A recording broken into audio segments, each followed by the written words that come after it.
Are you in the market for a cage that works with your Sony A7R II and A7S II camera bodies? It looks like SmallRig has a fantastic solution. I've done some testing with some previous cages in the past, and this one by far has been the best one that I've used. Around the front you can see a bunch of quarter 20s, so you can mount something there. And then there's a couple M4 screw mount holes here, so you can mount your camera support system for like an adapter, so your Metabones adapter and stuff like that. You can mount it directly to the cage to add that additional stability to your lenses. You can see that there is a NATO rail, and there's some a bunch of quarter 20s, and then 3/8, two 3/8 here as well.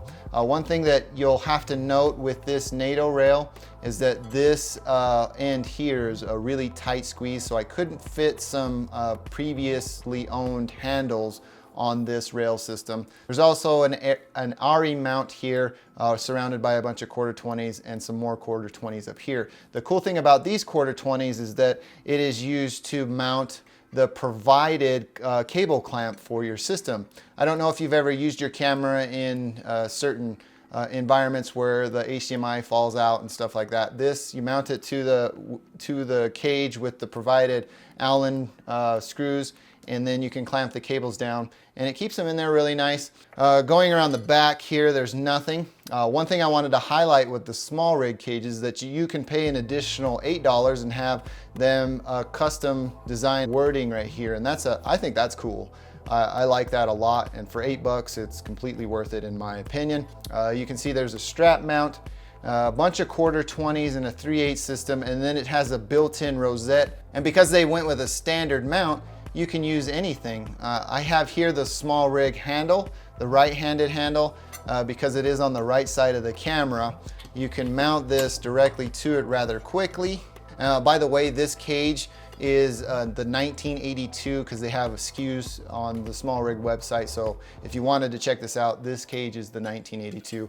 As you can see here, you can really take advantage of the cage because it's so light and trim that it works really well. This added handle just really puts it over the top for me and makes it one of the most popular cages that I've had the opportunity to use. So within a couple of seconds, you can get your camera body mounted in the system, and it has a non-twist design because of this block here.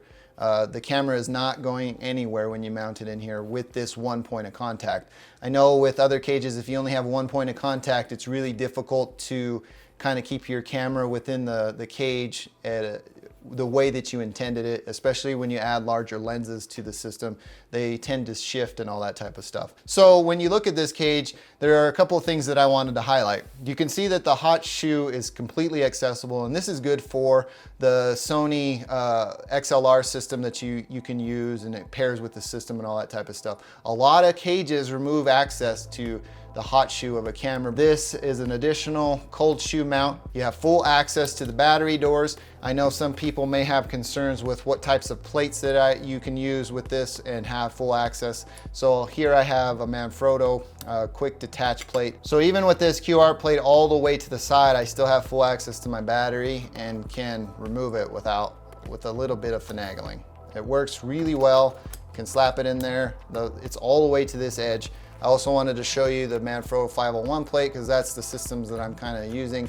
And if you're using any kind of Arca Swiss, they're usually thinner, so I don't foresee any problems with those folks using those. So I'm putting it all the way over to the edge just for demo purposes. And it even comes up higher because it's not as wide as the other Manfrotto plate. So I have full access to my battery here as well. Fantastic, fantastic cage. Another thing I really wanted to highlight is that you can still have access to this point of your camera. I have my Peak Design quick detach system here, and it still fits really nicely, even with the handle on it.